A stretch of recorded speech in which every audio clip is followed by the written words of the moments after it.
Hey, what's up everybody? It's Lids, and we're back for some more Gwent, and today we're playing more of the +1 seasonal event, which is an alternate game mode in which whenever we play a unit, we will spawn a 1-power copy of that unit in the same row. And I know the event is about to end, and I know we've already played Nilfgaard this week, but we are about to see the highest scoring deck you have ever seen, so trust me, it's worth it.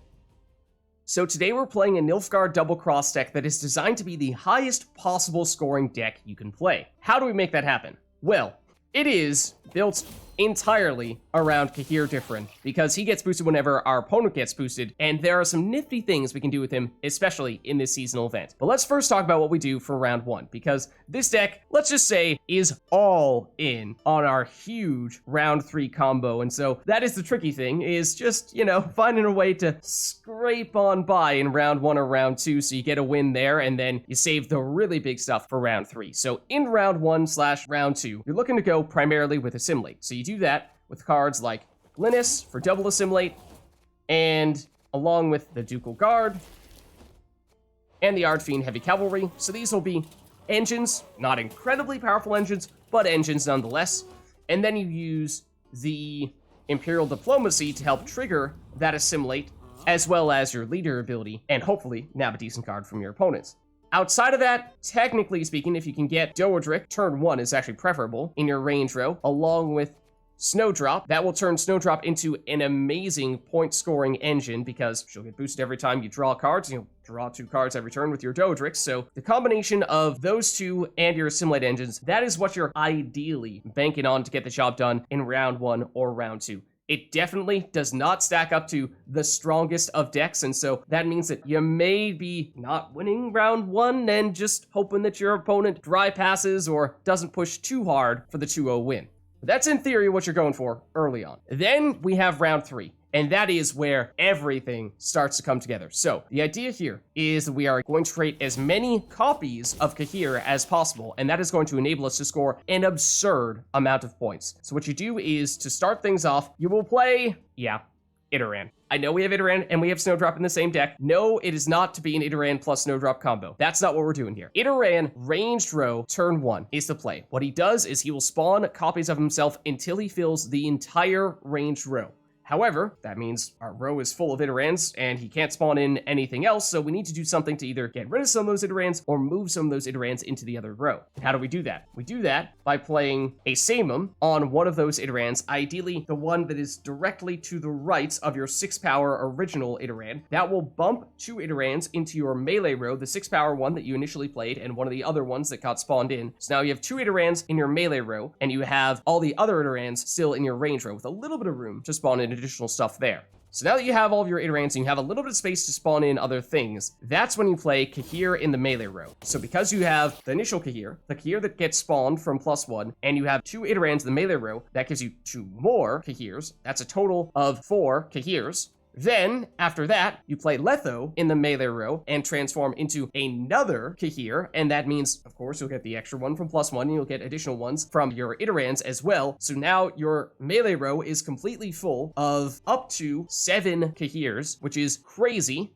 And then we will, at that point, want to clear out a little bit of space, because that means that our melee row is completely full and has no space for anything else. Our range row has now also been clogged of what we had with all those Idarrans and a few range row Cahirs, which don't really matter because Cahir can only get boosted in the melee row. So that's where we're going to use Arachas Venom on ourselves to clear out more space in the range row, because this will give you 3 spots. And with those 3 spots, you're going to use some of your key finishing cards. But before we get to those, let's just talk about some things that you can do that do not require any row space, and also just talk a little bit more about the general idea behind having all those Cahirs, because once we have 5, 6, 7 Cahirs, that means that whenever our opponent gets boosted, we are getting boosted by the same amount times however many Cahirs we have. So we could get boosted 5 times as much as our opponent, 6 times, maybe as much as 7 times as much as our opponent, which means we want our opponent to get boosted. That is our best way of scoring points. So that means the rest of our deck is entirely designed around giving as many points to our opponents as possible. And many cards are designed to boost your own units, but not that many that you can use to actually boost your opponents.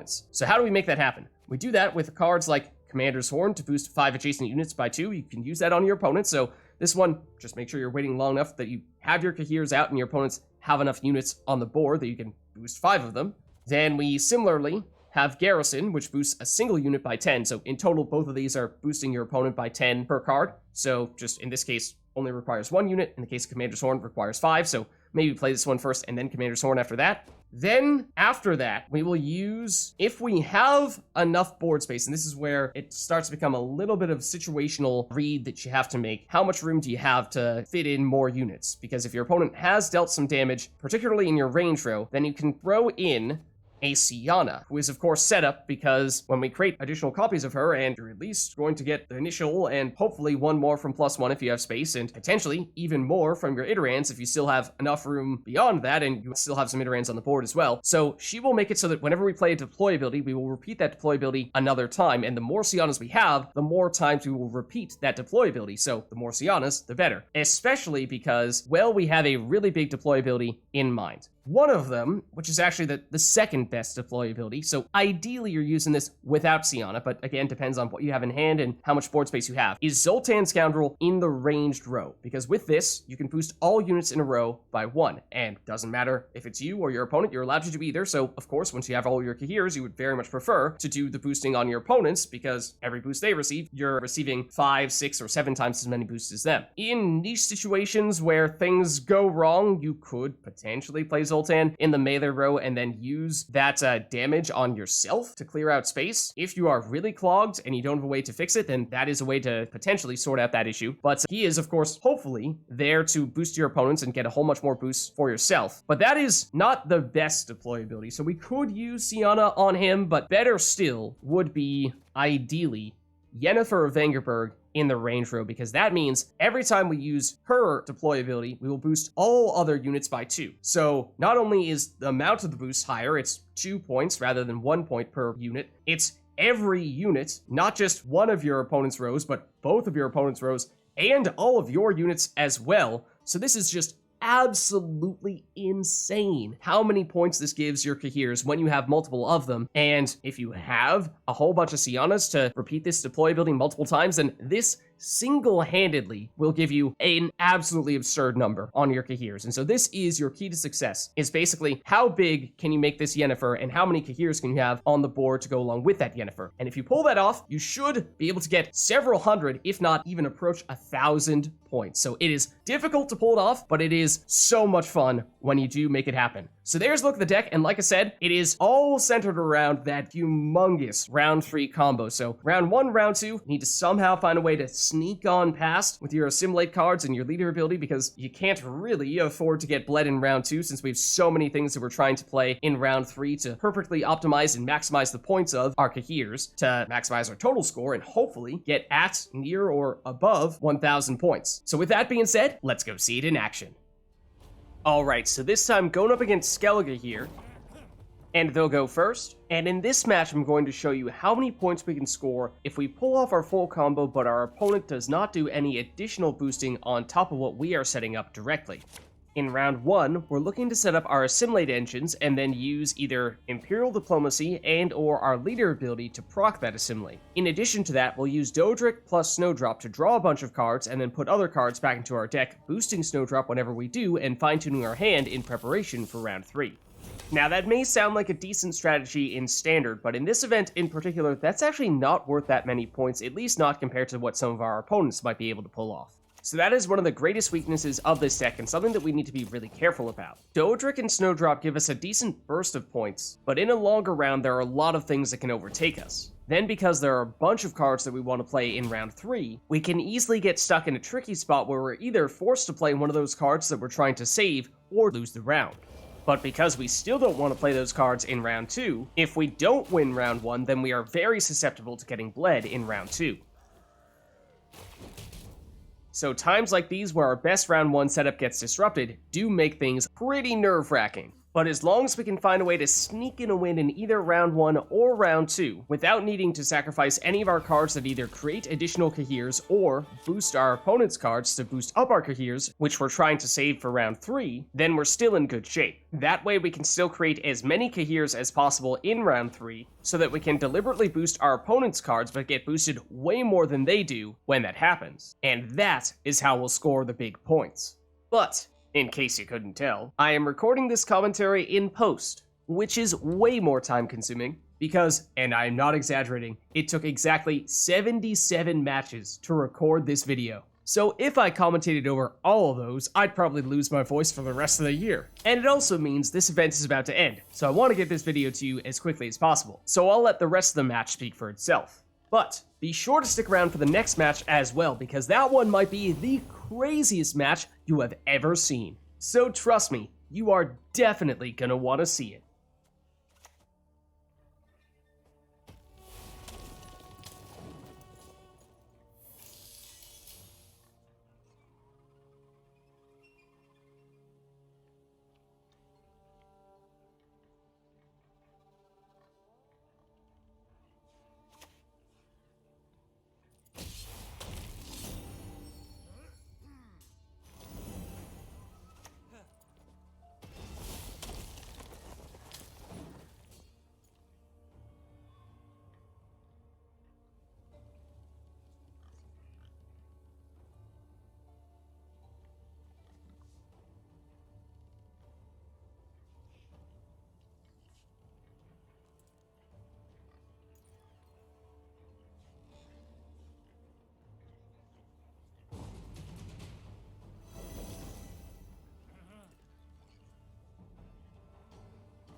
Alright, so with this match, we'll be going up against monsters here, and this is the absolute extreme example of how many points you can score with this deck when your opponent is running an all-out boosting deck, in addition to pulling off all of our boosting combos. Now, full disclosure, this was attempt number 77, in which I actually queued into facing a friend who not only has run a version of this deck before, but also went into the match with a pretty good understanding of what I was trying to do. So if it looks like they're trying to help us score as many points as possible, then, well, that's because they probably were. Even when I butchered our early rounds a little bit. So while our previous match was a fully competitive one against a complete stranger trying to win, this one, a little less so. But it does show you just how many points you can score with this deck. So, if you haven't already snuck a peek at the end of this match, let me know in the comments how many points you think we're going to score by the end of the game. Then after you watch it all the way through, let me know your reaction when you saw the final result. And now, here's the match.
So there's a look at the highest scoring deck that I've ever played for the +1 seasonal event. If you liked the video, then make sure to hit the like and subscribe button, especially because it took me over 60 matches to record this video. So hey, if you've been watching the channel for a while and you've been thinking about subscribing, this one took a crazy amount of time and effort and countless matches against Idarran, Sahil, Yurden, and early forfeiters. So if you want to see more crazy seasonal event videos, then look no further. Thank you all for watching, and I'll catch you next time.